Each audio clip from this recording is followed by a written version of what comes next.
Actually, there was a massive public outrage recently involving the rape and murder of a UCT student in Capetown.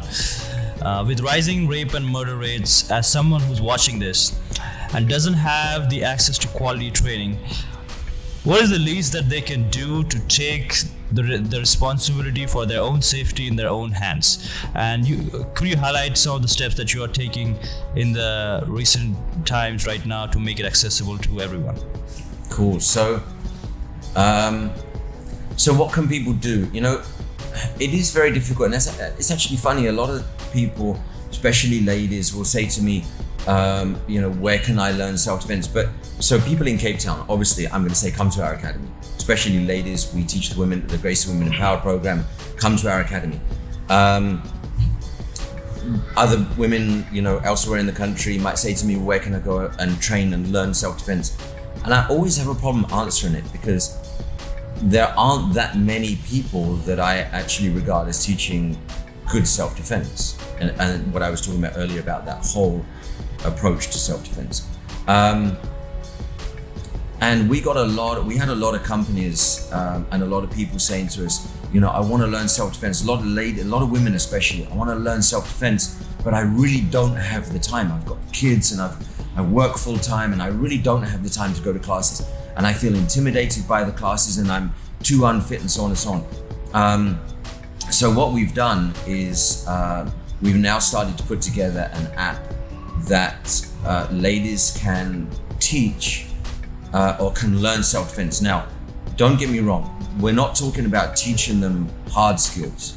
All right, we're not talking about a broken down video of this is how to get out of this escape and that kind of thing.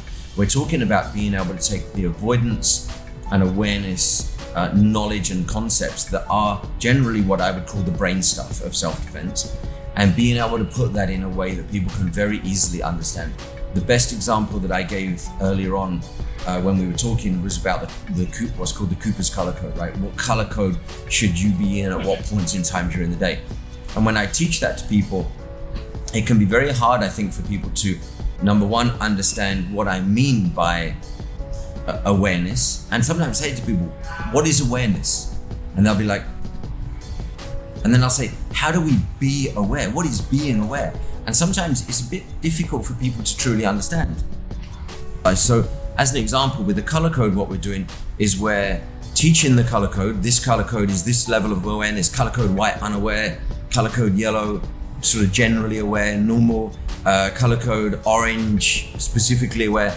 But then what we're going to do is we're going to use the technology, the app, to be able to apply that. So we're going to take a video of someone's daily life and then make the screen that color at the appropriate time. So they can then start saying, well, in this point in time in my life, this is where I should be, and they can visually see these things. So there's a lot that we can actually do with animation in an app, which actually really gives us the ability to be able to teach people in a way that we've never been able to teach before. So the app isn't about replacing self-defense and hard skills. And we're going to say to people, listen, you really do need to go and learn those hard skills in case it all goes wrong.